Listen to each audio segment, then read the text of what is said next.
Boa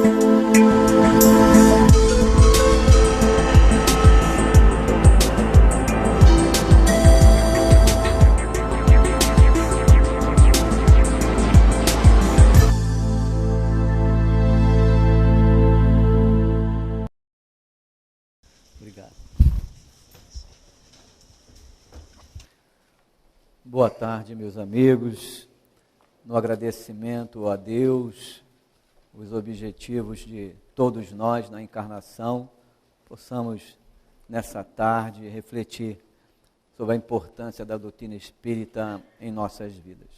Então, agradecido aos guias da casa, a Baltazar e a todos os espíritos protetores de cada um de nós que nos sustentam na existência, que eles nos auxiliem no entendimento do estudo de hoje.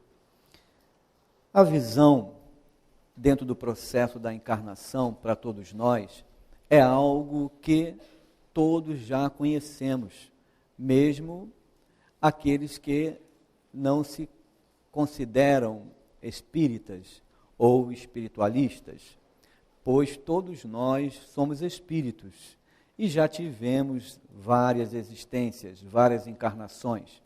Está em nossa mente essa lembrança de uma realidade, de uma vida espiritual, em que nós trazemos ao reencarnar, dos momentos em que nós vivenciamos fora do corpo antes de encarnarmos, nas várias existências, e também das regiões espirituais em que estivemos vivenciando ultimamente, nós lembramos sim das dificuldades, das regiões dolorosas em que possamos ter passado, e das regiões também de paz, de alegria, de esperança, de estudo, que também cada um de nós foi alcançando.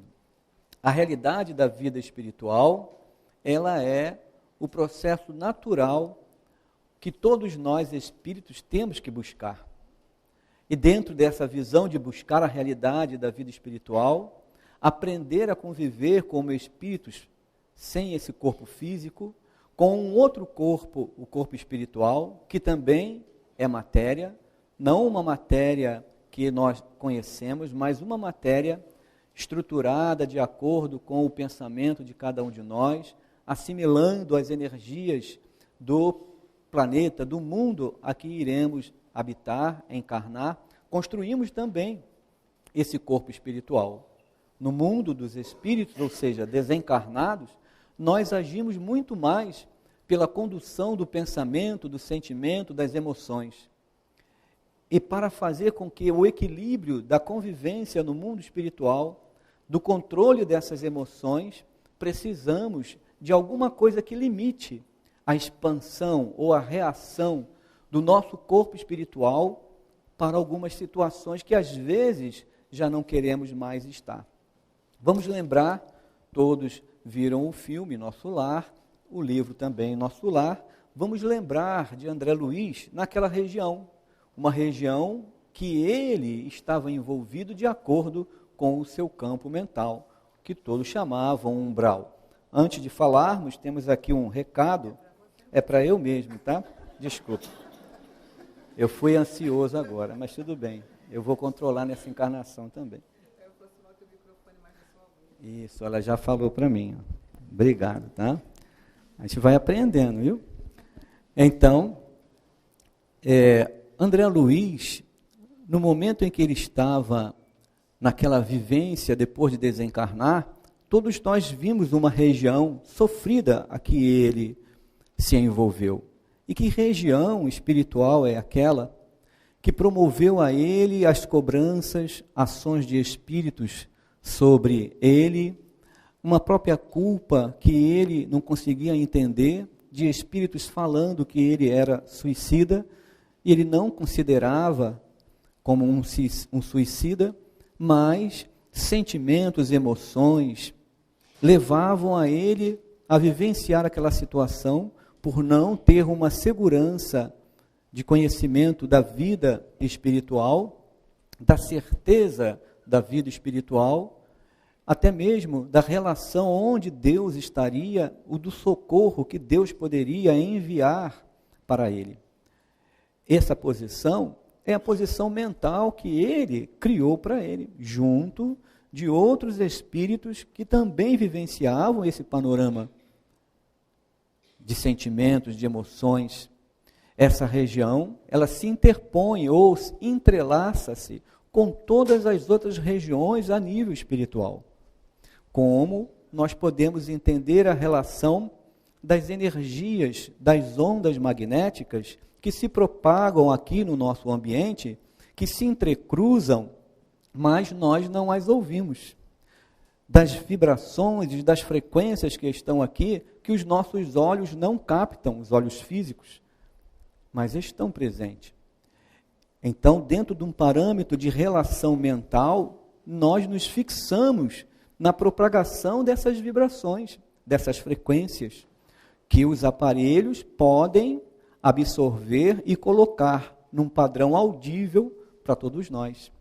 No mundo espiritual, as frequências dos pensamentos, dos sentimentos, das emoções também estão se entrecruzando. Espíritos que estão num patamar de pensamentos e sentimentos mais elevados conseguem perceber as dores e vão ao encontro de outros espíritos que ainda criam um panorama para eles daquilo que eles estão vivendo, a falta de fé, de esperança, da realidade dessa vida de espírito, carregado ainda as paixões, as emoções conturbadas, o ódio, a vingança, tanto sofrimento que todos nós temos um pouquinho deles ainda, que precisamos trabalhar em cada um de nós. E os espíritos nessas regiões, no mundo espiritual, envolvidos por essas sensações, estão convivendo com outros que estão vibrando da mesma faixa mental que eles. Mas e os bons espíritos? E aqueles que têm esclarecimento? Eles não estão presentes? Também estão. Não estão aqui entre nós? Também estão. Bons espíritos estão atuando também entre nós aqui encarnados. No mundo espiritual, os bons espíritos estão lá, auxiliando, tentando intuir, jogar uma energia mais suave na mente do espírito que desencarnou, para que ele possa entender a condição que ele se encontra, como a mãe de André Luiz fez várias vezes se aproximando dele. Mas essas diferenças, elas são relacionadas no mundo espiritual pela nossa emoção. Agora imagina como é bom encarnar, não é isso? Porque encarnando, nós podemos controlar um pouco mais. Encarnados, ficamos com raiva, brigamos, mas temos condição de pedir perdão no outro dia, né? Assistimos um programa que nos traz informação, estudamos, temos um projeto de progresso na nossa vida, temos o dever a cumprir junto à família, espíritos que nós temos que pedir perdão, reencarnam também na estrutura do grupo familiar, bons espíritos nos auxiliam, ouvimos as palestras, estudamos sobre vida espiritual e estamos todos convivendo, porque estamos vestindo um corpo físico, que é o facilitador para o nosso progresso. É ele que possibilita que nós estejamos convivendo nas variedades dos nossos sentimentos e emoções de elevação espiritual e nessa convivência aprendermos uns com os outros, aceitarmos um ao outro, termos oportunidade de pedir perdão, de estender as mãos, de desenvolver em nós novos sentimentos. Graças a Deus, nós encarnamos. Porque como seria se nós aqui encarnados estivéssemos agora, como às vezes acontecem com muitas pessoas, e isso é fato, o corpo físico está presente, mas a pessoa pode estar preocupada com alguma coisa. Às vezes um familiar que está no hospital, às vezes um filho que ainda não retornou para casa. Em muitos momentos nós estamos presentes fisicamente, mas como espíritos, estamos tendo vida espiritual. Estamos em outro local mentalmente. E realmente estamos. Se passar um período, depois retornamos à consciência do ambiente que estamos e perdemos um pouco daquela percepção do tempo e do que foi vivenciado naquele local que o nosso corpo estava. Isso também é vida espiritual. Imagina isso vivendo no corpo. Imagina fora do corpo.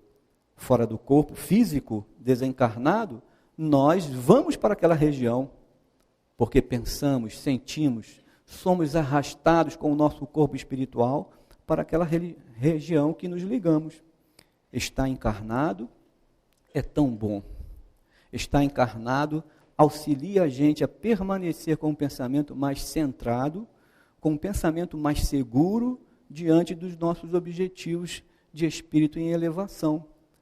Então a encarnação, ela é independente para quem é espírita, ou espiritualista, materialista, ela é a lei de Deus, que auxilia o espírito no seu processo evolutivo, independente também dele aceitar ou não, de entender ou não. É o processo natural de depuração que o espírito tem que fazer para mergulhar num corpo e experimentar através daquelas emoções, daqueles pensamentos, daqueles sentimentos, que talvez tenha se arrependido ou não, é necessário ele retornar ao corpo físico, junto daqueles outros espíritos que ele precisa vivenciar no aprendizado de novos sentimentos. Kardec, quando fala aqui na questão 166, como a alma que não atingiu a perfeição durante a vida corporal pode depurar-se. Depurar é retirar de nós as imperfeições. Então são as paixões, os sentimentos, as emoções desequilibradas. Tudo isso é uma forma de depurar. Então quando nós estamos convivendo com alguém e recebemos de uma pessoa uma palavra talvez grosseira, qual o impulso que gera em nós? Se nós queremos realmente entender o objetivo da nossa encarnação, não temos que depurar naquela hora.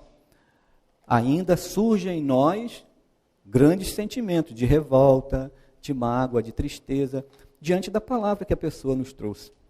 Mas se nós estamos compreendendo a doutrina espírita, sabendo que somos espíritos encarnados, e se estamos convivendo aquele momento, não temos que fazer o esforço para dominar em nós aquele impulso que já conhecemos. Aquela outra palavra tão agressiva quanto a do nosso irmão. E por que eu estou convivendo com esses espíritos, com esses encarnados que me cobram, que me falam sobre a minha vida? Qual a necessidade de eu estar convivendo com eles? A doutrina espírita auxilia a gente a enxergar isso. E mostra a gente a alegria, não é? De poder olhar para aquele outro espírito que está convivendo naquele instante e dizer assim, que bom, olha, o que você falou, realmente eu faço isso. Realmente eu sou assim. Preciso de mudar. Obrigado pelas suas palavras. Obrigado pela sua observação. E lança um outro pensamento do agradecimento por aquela crítica ou pela palavra ofensiva. Por quê? Ele lançou aquela palavra. O que nós fizemos? E se não foi dessa encarnação, com certeza temos que passar numa existência para experimentar em nós o controle da emoção. Então temos que estar numa existência convivendo com espíritos que tenham aquele padrão de atitude, para que a gente seja experimentado, depurando aquelas nossas lutas interiores no nosso objetivo do progresso. Algumas vezes nem temos tanto a ver naquela existência com aquele grupo de espíritos, mas temos em relação à situação que aquele grupo vivencia. No Livro dos Espíritos diz lá quando um espírito percebeu que a atitude dele em retirar as coisas dos outros foi uma atitude equivocada e que ele já passou por certas provas, agora ele tem que expiar, eliminar de dentro dele aquele sentimento de se apropriar das coisas dos outros. Ele pode escolher reencarnar em uma família onde os espíritos ainda estejam vivenciando o crime. Quantos espíritos encarnados passam por essa loucura do pensamento do poder, ainda carregado pelo ódio, ainda pelas drogas? Quanto isso acontece? E será que nessas famílias um espírito não pode escolher retornar àquele grupo ou conviver com aquele grupo, mesmo sem ter nenhum débito com aquele grupo, mas tem o débito com a lei, tem o débito com a sua consciência, tem o débito com o dever do progresso? Ele pode escolher reencarnar em meio àquela família e até mesmo ser um diferencial para aquela família. auxiliando com uma nova postura, sem se deixar corromper pela ação dos pais, pela ação dos seus familiares, sem se deixar corromper pelo crime que ele talvez já tenha cometido naquele arrastamento anterior, pelo erro das outras existências.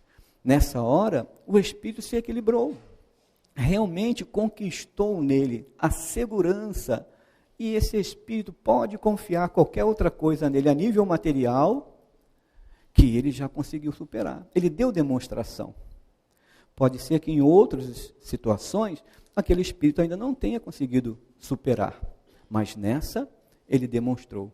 Será que ele pode errar em uma outra existência, passando por uma prova mais intensa ainda? Pode ser que ele venha a se equivocar, mas dentro daquilo que ele já vivenciou, há uma conquista, há uma energia mental que ele posicionou na vida dele no conviver com aqueles espíritos familiares, dando demonstração de moral, de segurança, de honestidade, de sinceridade, ajudando aos pais, ajudando aos familiares. E isso é o depurar-se.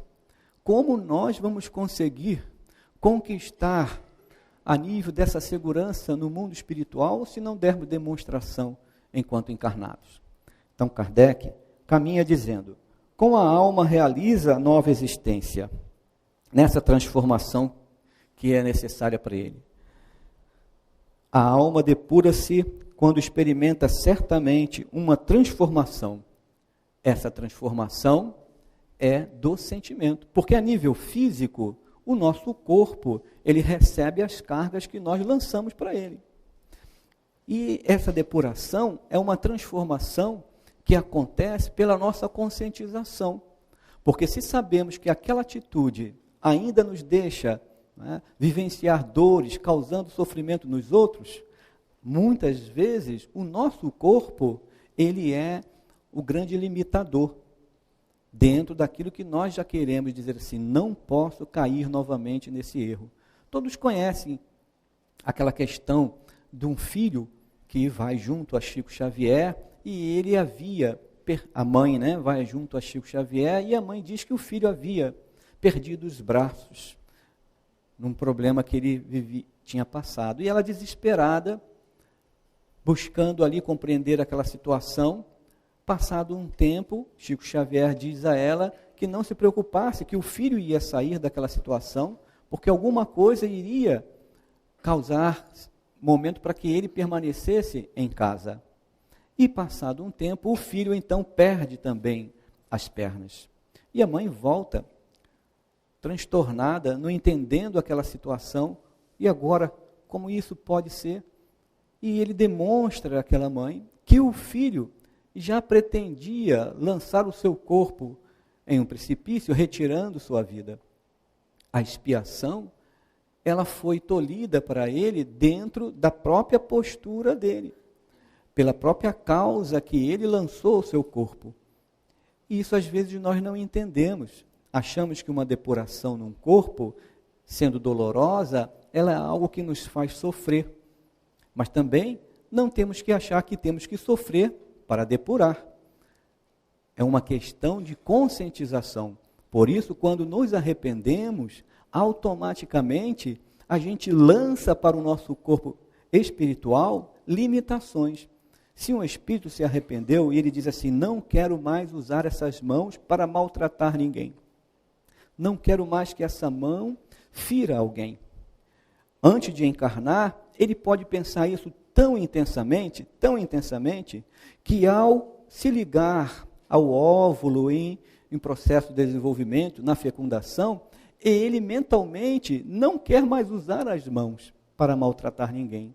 E ele molda, o perispírito dele se molda, e dentro desse campo mental dele, ele pode vir sem as mãos. O corpo físico vai se estruturar sem as mãos. Aí vamos dizer, lei de causa e efeito? Sim, mas foi ele que, através da vontade de se depurar-se, não queria que a mão ferisse mais ninguém.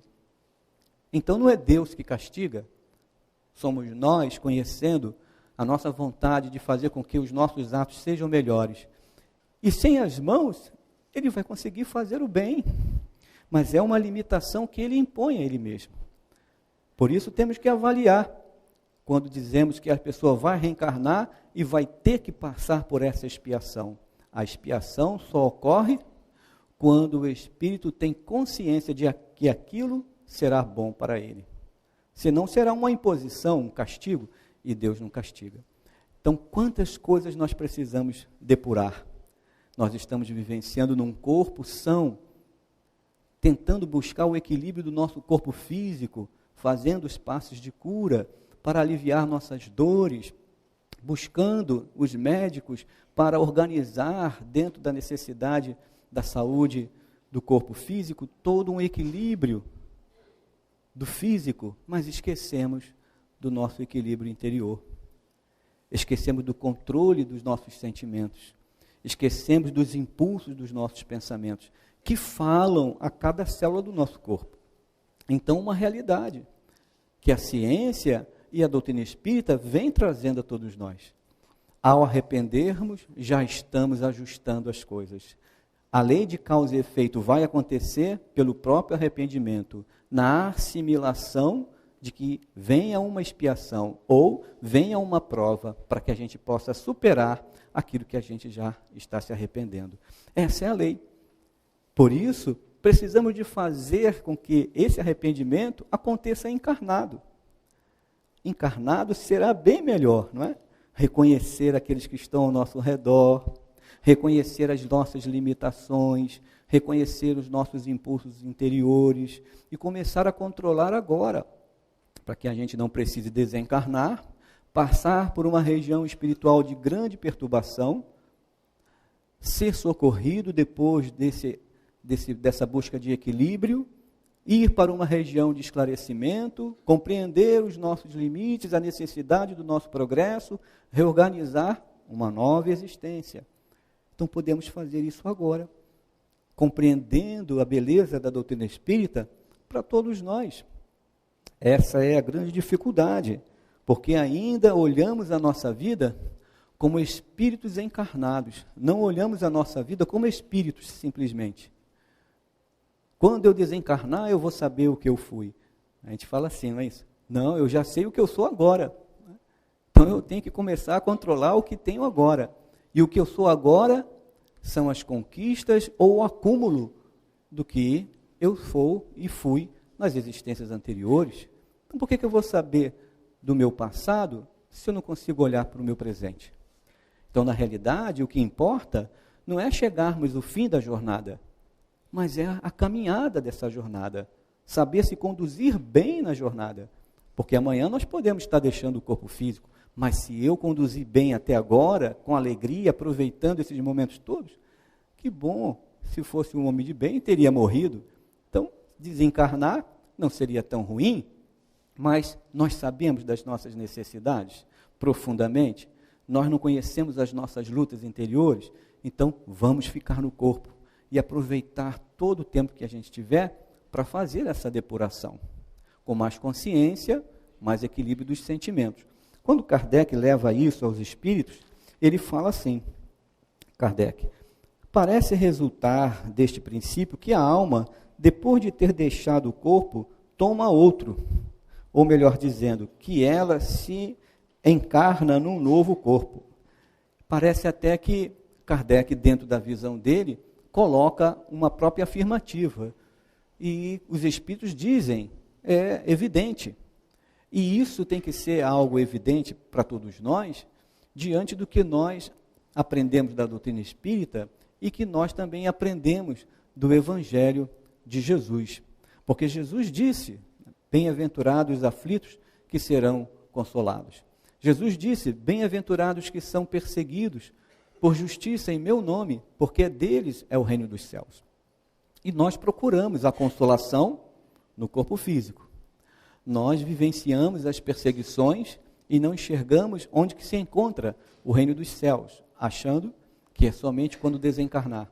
Mas na realidade, nós podemos encontrar essa consolação com a fé no futuro, a esperança, o trabalho. Há 3 pontos importantes para nós identificarmos isso: fé, esperança e caridade. A fé não somente por aquilo que nós colocamos como alguma coisa que alguém disse e que nós temos que aceitar. Mas não, a fé segura, a fé raciocinada, a fé que entende os objetivos do nosso progresso. Então, o que seria a fé para a gente? É somente acreditar que existe um mundo espiritual e eu vou voltar para lá? Não, a fé tem que ser algo mais concreto, razão face a face. Então, eu sou um espírito, estou num corpo físico, tenho que cumprir os meus deveres na sociedade, tenho que cumprir os meus deveres com a minha estrutura do grupo familiar, tenho que cumprir os meus deveres dentro de uma nova renovação de sentimentos, utilizando esse corpo da melhor maneira possível para a minha paz de consciência. Eu tenho fé, eu acredito nisso, e sei que vou deixar o meu corpo físico e estarei mergulhando na minha relação espiritual dentro do que eu conquistei na minha postura de espírito no corpo. É assim. Ela é uma realidade. Isso é fé. É certeza de que isso vai acontecer. Mas a gente tem uma fé ainda falseada. Aquela fé emotiva. Né? Aquela fé que a gente está fazendo um trabalho para conquistar. Uma fé importante é quando alguém vai desencarnar. Nós somos espíritas, sabemos que os familiares nossos poderão desencarnar. E quando nós enfrentamos essa prova do desencarno de alguém, por mais que a gente tenha estudado, parece que a nossa fé se torna frágil. A gente parece que não consegue utilizar os recursos para auxiliar até o nosso irmão que vai desencarnar. Uma vez passando uma situação, um companheiro disse assim, quando uma pessoa estava para desencarnar, e o companheiro disse assim, vamos fazer uma prece para ela desencarnar? Para essa pessoa desencarnar? Outros podem se assustar, ué, tem que fazer prece para ficar bom? Não é? Tem que fazer prece para melhorar no corpo? Não, é porque essa pessoa está com medo de desencarnar. O corpo já estava velho, teve uma hepatite, dificuldade muito grande, o rim já não funcionava, várias situações, o corpo se debilitando. E essa pessoa firme, confiante em Deus, era espírita, confiante em Deus, não queria nem tomar medicações que pudessem atrapalhar a razão dela para a prova e a expiação que ela estava vivenciando, ou seja, tomar uma medicação que afastasse ela do corpo. Ela queria estar ali presente, vivenciando aqueles momentos. Então o companheiro disse assim, olha, tudo isso que ela está vivenciando é medo de morrer, é medo de se achar suicida, porque fraquejando sobre aquilo, ela acha que está sendo covarde e poderá retornar como suicídio, fraquejando sobre aquilo. Pode dizer que o corpo já não está com mais condições, pode dizer para ter segurança e que o próprio fluido vai se extinguindo e a naturalidade do desencarne vai acontecer. Então chegamos lá junto, a pessoa com os familiares, todos os espíritas, e falando assim, olha, foi informado a importância de nós fazermos uma prece, mas é que é para ela desencarnar. E dito assim, falando para a pessoa, que não vai ser covardia, pode ter certeza, olha, foi informado, o mundo espiritual está acompanhando você e disse que não vai ser covardia sua. Ah, mas era isso mesmo que eu estava sentindo. Eu estava com medo, não de morrer, mas de abandonar esse fardo, de abandonar esse momento da minha expiação. Olha a luta, temos conhecimento, mas ainda confundimos tudo isso. Não é difícil? É muito difícil de saber qual o momento certo para a gente colocar a fé, a experiência. Ou fraquejar, ou não fraquejar, o momento de abrir a mão, ou o momento de não, de ficar no corpo, ou de ter consciência de que a lei de Deus vai se fazer, e estamos lutando para que o nosso corpo se renove. Então a pessoa fez a prece, e pediu a Jesus e os bons espíritos que auxiliasse.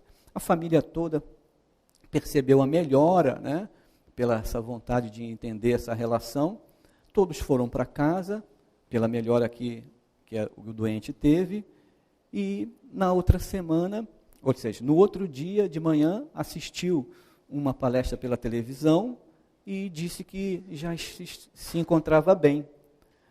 No outro dia, essa pessoa entrou em coma, os médicos não entenderam por que ela tinha entrado em coma, então estivemos lá novamente, e numa oração ela retorna para o corpo e diz assim: ora, você não disse que já era para desencarnar? Já estão me mostrando para onde eu vou. Não é? Então calma, pode deixar. Os médicos viram aquilo, não compreenderam por que ela havia retornado, né, do coma, fecha os olhos novamente e entra naquele processo de coma para os médicos. Questões naturais. É o que? É o entendimento de que aquilo é um processo que aquela pessoa estava vivenciando. Parece que há algo utópico, né? Mas é uma fé. É uma forma da gente estruturar a nossa fé. Conviveu um pouco fora do corpo, com alguns familiares, retorna para o corpo no dia seguinte, pede para se despedir dos familiares que estavam encarnados, começa a dizer todos aqueles familiares desencarnados que estavam próximos, os encarnados que não eram espírita não entenderam, achavam que estava alucinando, os médicos também, se despede todo mundo com um beijo e fecha os olhos e desencarna. Olha, é tão bom. E não foi um grande missionário, não foi uma pessoa que desenvolveu grandes obras depurando certas questões na vida da gente, mas foi uma pessoa que soube ter essa fé, essa segurança espiritual, trabalhou as suas lutas interiores. Essa realidade, ela está colocada também no livro Céu e Inferno, quando fala da viúva Fulon. Essa pessoa, aqui no Céu e Inferno, quando fala dos espíritos felizes, também foi um espírito assim, encarnado, uma pessoa bondosa, agia auxiliando os seus familiares, era perseguida pelos familiares, sempre tinha uma palavra de amizade, de carinho, de respeito, conviveu com grande dificuldade, conhecida na sociedade como uma pessoa boa, e quando as dificuldades do corpo aconteceram e ela deixou o corpo físico, todos a abraçaram com grandes orações. E Kardec, como ela era espírita, né, Kardec então vai logo em seguida e a evoca. E ela vem dizendo que já estava ali, há 3 dias que havia desencarnado, e já estava ali ao lado de Kardec, porque percebia que Kardec estava buscando o processo para a evocação. E ela fala da alegria, do que a doutrina espírita proporcionou a ela. Uma mulher, dona de casa, trabalhadora, mas cumpriu ali os seus deveres da reencarnação. Então, às vezes, a gente quer fazer todo um bem, trabalhar na obra social, a gente quer fazer todo um bem, ser uma representação do amor, da caridade, a gente quer fazer todo um bem, vir aqui e fazer um estudo falando sobre todas essas realidades, mas no fundo a gente não consegue ainda viver. O mais bonito de tudo é viver o pouquinho dentro de nós.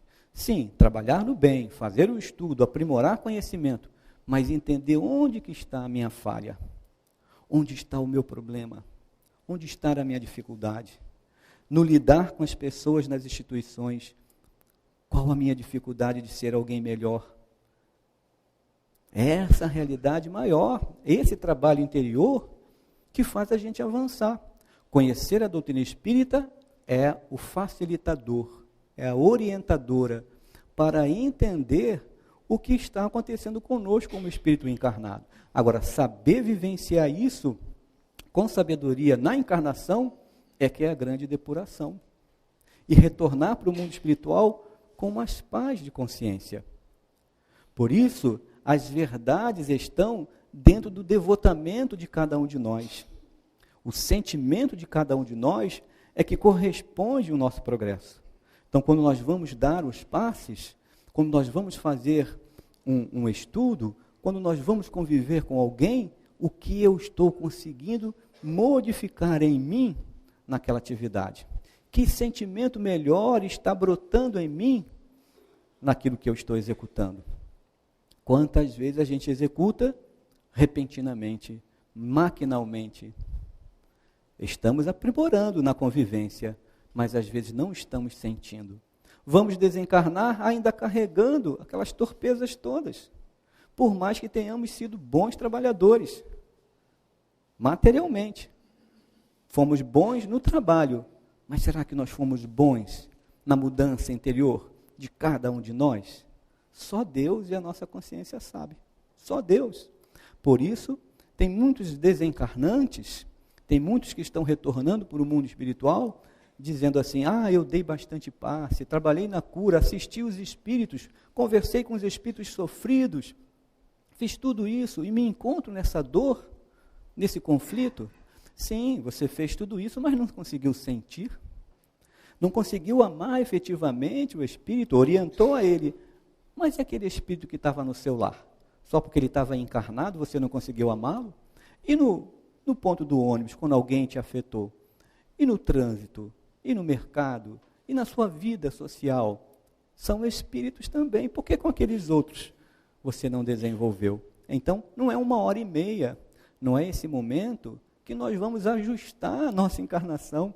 É informação, absorção de conhecimento, para que a gente possa utilizar nas outras horas todas da nossa existência, olhando todos como espíritos, caminhando o encarnado e os desencarnados que povoam os nossos pensamentos e o pensamento dos outros. Através dessa transformação diária, sim, nós vamos ter paz.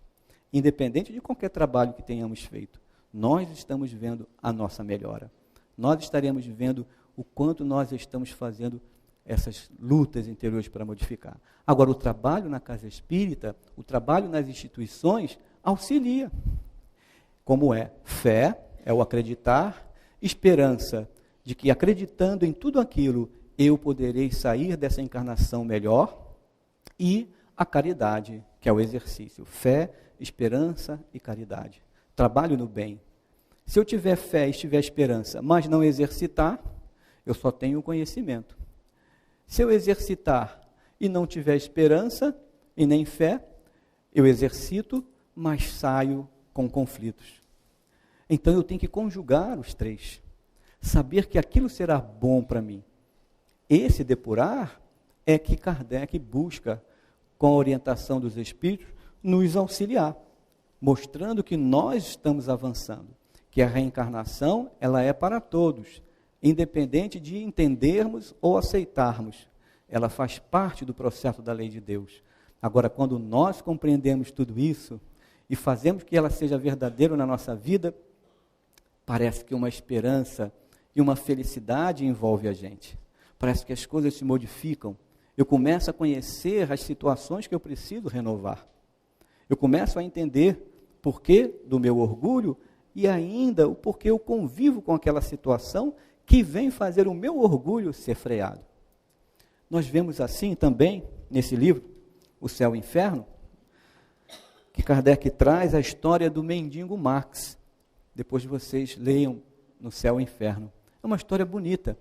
O espírito que reencarna ali como um mendigo, ele passa uma vida difícil em uma cidade, tendo que mendigar, pedir às pessoas e fazendo venda de pequenos objetos que ele levava nos castelos, nas casas, nas fazendas, para que pudesse ter a sobrevivência, pedindo ajuda a todos daquela cidade. E ele chegava em um castelo onde tinha uma jovem, e essa jovem auxiliava muito a ele, e deixava às vezes até com que o pai, permitindo, ele pudesse passar a noite lá num celeiro, em algum lugar onde ficavam os animais. Então, esse mendigo, quando desencarna, a cidade toda percebe o homem bom. Ele era chamado de Conde Marx. As crianças, os jovens, todos recebiam uma palavra boa dele, de ânimo, de esperança. E ele tinha uma postura de mendigo, mas aquela posição de um conde realmente. Convivendo com aquelas crianças, aqueles jovens, com aquelas senhoras, auxiliando no que era possível, sempre com um sorriso, sempre pedindo ajuda. Desencarnou e a cidade trouxe uma lembrança boa da convivência com aquele homem, que foi ajudado pela própria cidade. Então, a jovem desse castelo tem um sonho com esse mendigo. E ele vem dizer a ela o que realmente havia acontecido com ele. Há 150 anos atrás, ele havia sido um homem com poder daquela cidade, um conde mesmo, que tirou vida das pessoas, que ficava na jogatina, roubava as pessoas, trapaceando, tirava as mulheres das pessoas em grandes conflitos, onde as viúvas não tinham mais o que fazer e entravam para a prostituição. Olha quanta luta numa encarnação há 150 anos passados dessa última encarnação como mendigo ele vivenciou. E ele contou que não era digno de nenhuma daquelas questões, mas a prece daquela jovem, o entendimento do amor das pessoas refez a ele quando retornou para o mundo espiritual e viu as atitudes que ele tinha tomado. Quando ele compreendeu que tudo aquilo havia acontecido, lembrou das regiões espirituais sofridas em que ele passou e o arrependimento que veio ao coração dele e ele pediu para uma nova existência, depois de arrepender-se, pedindo a Deus clemência, retirando a ele daquelas dores, dos homens que perseguiam a ele no mundo espiritual, os que haviam desencarnado, que ele havia pedido para que acabasse com as vidas. Imaginar passar por isso tudo no mundo espiritual. Arrependido, ele tinha que mergulhar no corpo para ser alguém com a maior simplicidade. E dentro dessa postura de maior simplicidade que ele vivesse, 50 anos de idade, ele estaria recobrando a dignidade dele em torno dos atos de uma encarnação no passado. E ele consegue. Então, quantos espíritos estão encarnados, passando por essas lutas? Quantos espíritos estão na comunidade, dando determinação, alegria, esperança, fé? Estão lá, carregando às vezes 4, 5, 10 filhos, e ultrapassando aqueles problemas todos com alegria, com um sorriso. E a gente, com as nossas contas pagas, com tudo muito certinho, ajustado, lutando por outros objetivos, às vezes, materiais também, que são importantes, e esquecemos das oportunidades que estamos tendo. Nessa encarnação agora, usando esse corpo.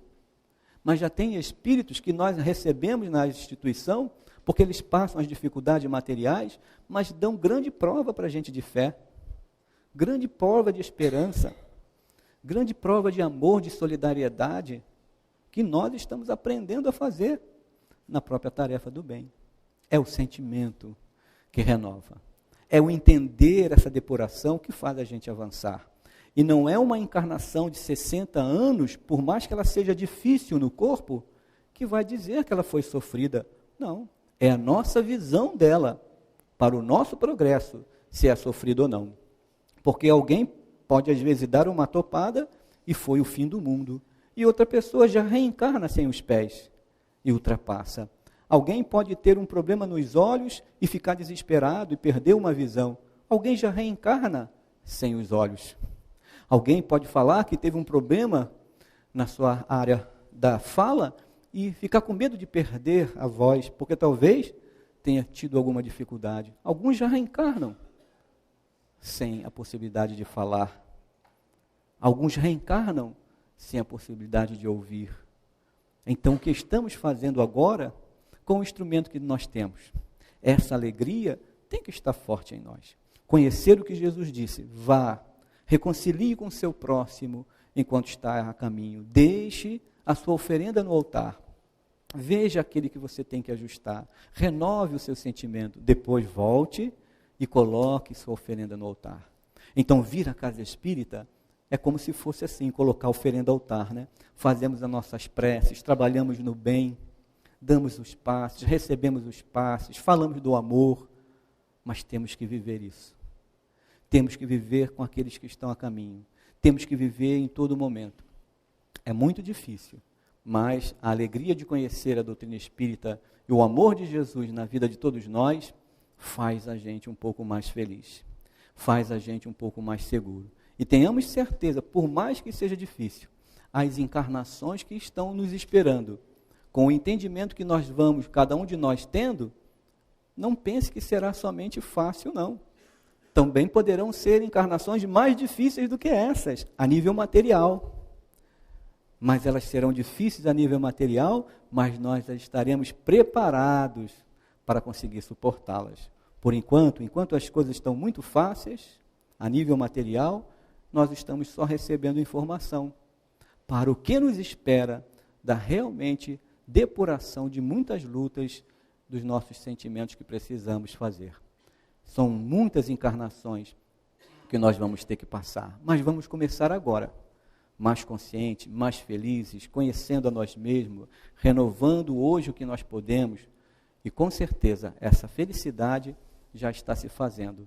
Jesus abençoe a todos nós, que possamos avançar aí com a questão do Livro dos Espíritos, quando diz na 171, em que está fundado esse dogma da reencarnação? Na justiça de Deus e na revelação, pois vos repetimos incessantemente, um bom pai deixa sempre a seus filhos uma porta aberta para o arrependimento. Então Deus está nos aguardando para muitas encarnações. Sejamos felizes agora, como espíritos, independente de estarmos no corpo ou fora do corpo. Graças a Deus.